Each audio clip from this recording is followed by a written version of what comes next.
Zohran Kwame Mamdani New York city mayor സ്ഥാനാർത്ഥിയായി democratic പ്രൈമറിയിൽ ജയിച്ചതിന് ശേഷം ഇപ്പോൾ എല്ലാ അന്തർദേശീയ മാധ്യമങ്ങളിലും വലിയ ചർച്ചയാണ്. അതോടൊപ്പം നമ്മുടെ ട്രംപ് മച്ചമ്പിയും ഇന്ത്യയിലെ മനു അഭിഷേക് സിംഗ്വിയും പിന്നെ അതുപോലെ തന്നെ കങ്കണ റാവുത്തും ഒക്കെ പലതരത്തിലുള്ള വികാരം പ്രകടിപ്പിച്ചതോടുകൂടി ഞാൻ അത്രമേൽ ശ്രദ്ധിച്ചിട്ടുള്ള ഒരാളായിരുന്നില്ല ഈ സൊഹ്റാൻ മംദാനി. അദ്ദേഹത്തിൻ്റെ പേരുകൾ എവിടെയൊക്കെയോ പരാമർശിക്കപ്പെട്ട് കേട്ടിട്ടുള്ളതല്ലാതെ അങ്ങനെ ശ്രദ്ധിച്ചിട്ടുണ്ടായിരുന്നില്ല. എന്നാൽ അയാളുടെ പ്രചരണ പ്രവർത്തനവും അയാളുടെ ശൈലിയുമൊക്കെ ഇപ്പോൾ വ്യാപകമായി ചർച്ച ചെയ്യപ്പെടുന്നുണ്ട്. ഈ സന്ദർഭത്തിൽ അദ്ദേഹം ഈ തെരഞ്ഞെടുപ്പ് പ്രചരണത്തിനിടയിൽ തന്നെ പരിചയപ്പെടുത്തിക്കൊണ്ട് സാധാരണ ഈ ന്യൂയോർക്ക് സിറ്റിയെപ്പോലെ ലോകത്തിലെ ഏറ്റവും സമ്പന്നമായ $115 ബില്യൺ ആസ്തിയുള്ള ആ ഒരു പ്രധാനപ്പെട്ട ആ സിറ്റിയായ അതിൻ്റെ മേയർ സ്ഥാനാർത്ഥിയാവുക എന്നൊക്കെ പറയുന്നത് ഒരു പ്രധാനപ്പെട്ട ജീവിതത്തിൻ്റെ ഒരു പടികടക്കലാണ്. അതുകൊണ്ട് തന്നെ അവിടെ തന്നെ പരിചയപ്പെടുത്തിക്കൊണ്ട് അദ്ദേഹം നടത്തിയ ഒരു പ്രസംഗം അദ്ദേഹത്തിൻ്റെ FB പേജിൽ കഴിഞ്ഞ ദിവസം കേൾക്കുകയുണ്ടായി. അതൊന്ന് കേൾക്കേണ്ടതാണെന്ന് തോന്നി. My name is Zohran Kwame Mamdani, and I know that there are many here today and there are many watching and many listening who may have seen an ad mentioning my name on TV, or a commercial on the radio, or a mailer in your mailbox, or a video when you're watching YouTube. And you may wonder, who is funding these ads? And it is in fact the same person that you were picketing just a few days ago. Because when Bill Ackman tries to take on diversity, equity, and inclusion, he also wants to take on any threat to the Trump administration across this country.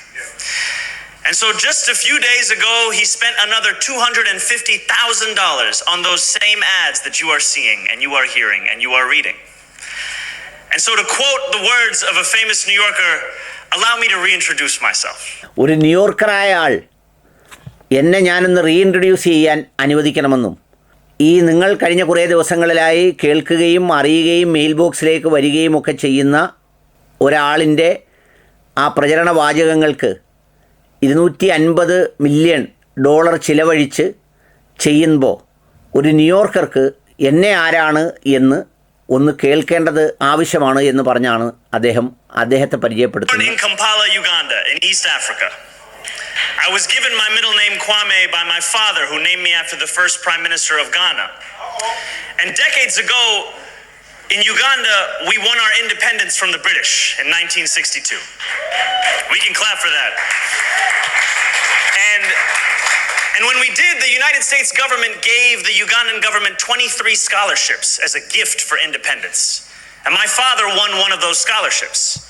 ഉഗാണ്ടയിൽ സ്വാതന്ത്ര്യം നേടിയപ്പോൾ ആദ്യത്തെ പ്രധാനമന്ത്രിയും സ്വാതന്ത്ര്യസമര പോരാളിയുമായിരുന്നു Kwame. ആ സ്വാതന്ത്ര്യത്തിൻ്റെ സമ്മാനമായി America 23 സ്കോളർഷിപ്പുകൾ നൽകിയിരുന്നു. അത്തരത്തിലൊരു സ്കോളർഷിപ്പ് ലഭിച്ചത് ഈ സൊഹ്റാൻ മംദാനിയുടെ പിതാവിനാണ്. അങ്ങനെയാണ് അദ്ദേഹം US-ലെത്തുന്നത്. He came to this country to study to be an engineer at the University of Pittsburgh. And sometime into his studies, his face buried in his book, he heard the words reverberate in the corridor around him, "Which side are you on? Which side are you on?" These were words being sung by members of SNCC, the Student Nonviolent Coordinating Committee, recruiting students to get on the bus to go to Montgomery, Alabama. And my father got on that bus. He marched. He was hosed down. He was thrown in jail. He was given one phone call. And he called the Ugandan ambassador to the United States. He said, "Can you get me out of jail?" The ambassador said, "What are you doing in jail? We sent you there to study." My father said, "You sent me here as a gift for our..." തൻ്റെ പിതാവ് ആരാണെന്ന് അഭിമാനപൂർവ്വം അദ്ദേഹം പറയുകയാണ്. മഹ്മൂദ് മംദാനി അവിടെ എത്തിയതിന് ശേഷം ഒരു സ്റ്റുഡൻസ് കോപ്പറേറ്റീവ്, അതായത് ഒരു നോൺ വയലൻ്റ് കോപ്പറേറ്റീവ് മൂവ്മെൻറ്റ്, അന്നത്തെ ഈ പറയുന്ന കറുത്തവർഗ്ഗക്കാരൊക്കെ അടക്കമുള്ളവരുടെ പീഡനത്തിനെതിരെയുള്ള ഒരു മൂവ്മെൻറ്റിൽ എൻജിനീയറിങ്ങിൽ പഠിക്കാൻ പീറ്റേഴ്സ്ബർഗിൽ ജോയിൻ ചെയ്ത അദ്ദേഹം ഈ സമരത്തിലേക്ക് വരികയാണ്. അവിടെ വന്നിട്ട് അദ്ദേഹം ഈ അവകാശത്തിന് വേണ്ടി ശബ്ദമുയർത്തുകയാണ്. എന്ന് വെച്ചാൽ തൻ്റെ പിതാവും നിർഭയനായിരുന്നു, ഒരു പോരാളിയായിരുന്നു, ഒരു ഫൈറ്ററായിരുന്നു എന്ന് അദ്ദേഹം സ്ഥാപിക്കുകയാണ്. എന്ന് മാത്രമല്ല, ജയിലിൽ കിടന്നുകൊണ്ട് ഈ അമേരിക്കയിലെ ഉഗാണ്ടൻ അംബാസിഡറോട് എന്നെ ഒന്ന് പുറത്തിറക്കാമോ എന്ന് ചോദിച്ചപ്പോൾ നീ എങ്ങനെ ജയിലിലായി, പഠിക്കാനല്ലേ വിട്ടത്, ജയിലിൽ എങ്ങനെ പോയി എന്നായിരുന്നു മറുചോദ്യം എന്ന് തൻ്റെ പിതാവിനെക്കുറിച്ച് അഭിമാനപൂർവ്വം freedom. They are fighting for theirs. It's one and the same. And so I was raised with this understanding that freedom and the fight for it is interconnected. And as I look across this city today, I am reminded that freedom is only worth as much as our ability to exercise it. Because we hear politicians of the past come on stages across this city, including this one, saying that they believe this is the greatest city in the world. But they do not answer the question that Dr. King posed decades ago.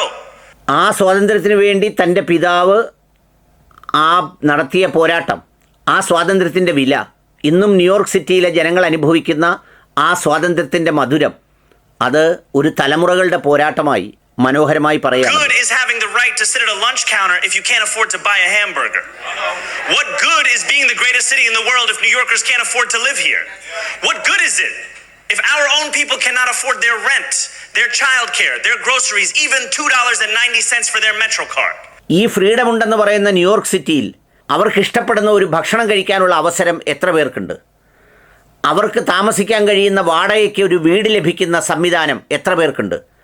തൻ്റെ മക്കളെ ശരിയായ രീതിയിൽ ഒരു സ്കൂളിൽ പഠിപ്പിക്കാൻ കഴിയുന്നതിൻ്റെ ഒരു affordability എത്രത്തോളം ഇവിടെയുണ്ട് എന്നുള്ളതാണ്. എന്ന് പറഞ്ഞാൽ ഏറ്റവും വലിയ ബില്യനേഴ്സ് താമസിക്കുന്ന ലോകത്തിൻ്റെ സമ്പന്ന തലസ്ഥാനമെന്നറിയപ്പെടുന്ന ഈ സിറ്റിയിൽ സാധാരണക്കാരൻ്റെ പ്രയാസങ്ങൾ എണ്ണി എണ്ണി പറയുന്ന ഒരു ഡെമോക്രാറ്റിക് സോഷ്യലിസ്റ്റിക് ആറ്റിറ്റ്യൂഡാണ് ഈ മംദാനി അഥവാ സുഹ്റാൻ മംദാനി ജനങ്ങളോട് പറയുന്നത്.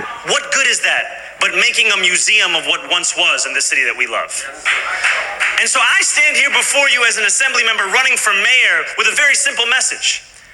I am running to make the most expensive city in the United States of America affordable. എൻ്റെ ഈ തെരഞ്ഞെടുപ്പിൻ്റെ ഏറ്റവും പ്രധാനപ്പെട്ട അജണ്ട എന്ന് പറയുന്നത് ഏറ്റവും എക്സ്പെൻസീവ് സിറ്റിയായ ഈ ന്യൂയോർക്കിനെ ഒരു ന്യൂയോർക്കർക്ക് അഫോർഡബിൾ ആക്കുക, അവന് സഹിക്കാൻ കഴിയുന്നതാക്കുക, അവന് അവിടെ ജീവിക്കാൻ കഴിയുന്ന തരത്തിലേക്ക് സാഹചര്യങ്ങളെ എത്തിക്കുക. ഇത് മാത്രമാണ് എൻ്റെ സന്ദേശം. And I also know that to run, to believe, it is not enough in and of itself. Because we know the words of James 2:14. Faith without works is death. If we believe in something, we must deliver something. That is how we will be judged. Faith without work is something meaningless. അതായത് വെറുതെ വിശ്വസിച്ചതുകൊണ്ട് കാര്യമില്ല, ആ വിശ്വസിച്ചതിന് വേണ്ടി പ്രവർത്തിക്കാനാവണം. അങ്ങനെ വിശ്വസിക്കുന്നത് കൊണ്ട് മാത്രം കാര്യമില്ല, അതിനുവേണ്ടി എന്തെങ്കിലും ഡെലിവർ ചെയ്യാൻ പറ്റണം. അതാണ് തൻ്റെ ലക്ഷ്യമെന്നാണ് പറയുന്നത്.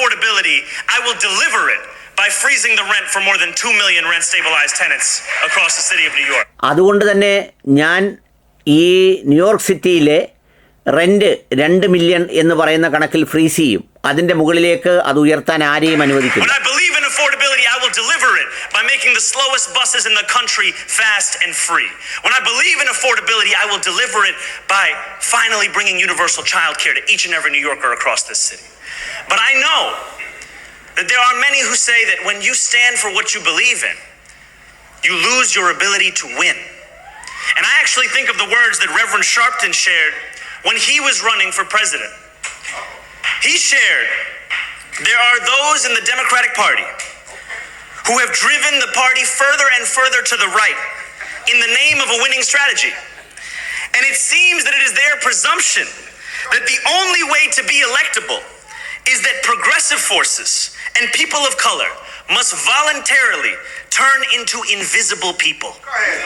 And I have spent this campaign speaking to those so-called invisible people. I have spoken to the New Yorkers who do not see themselves in their politics, do not see themselves in their politicians, and do not see themselves in the policies that are being proposed. And what I have found is that it is time to bring those from the margins to the mainstream. It is time for us to make every New Yorker visible across this city.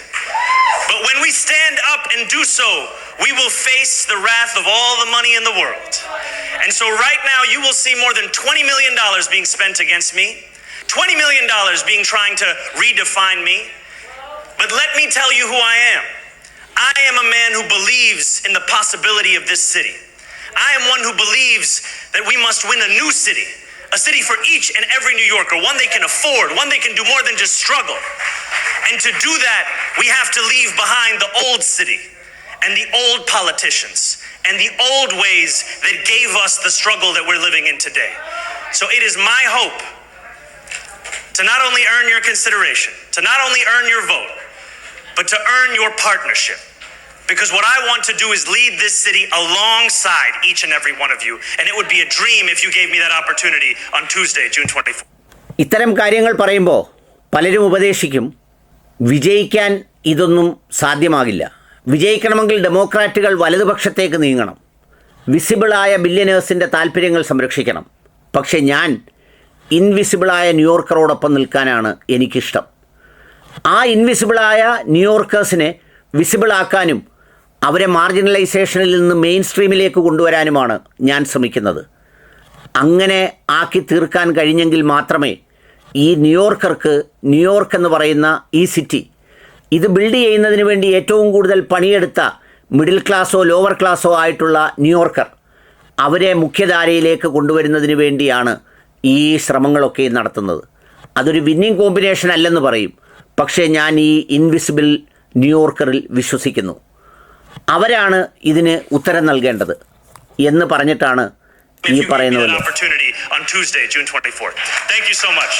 അതുകൊണ്ട് June 24 എനിക്ക് അങ്ങനെ ഒരു അവസരം തന്നാൽ അത് ഏറ്റവും മനോഹരമായി വിനിയോഗിക്കും എന്ന് പറഞ്ഞാണ് അദ്ദേഹത്തിൻ്റെ വാചകം അവസാനിപ്പിക്കുന്നത്.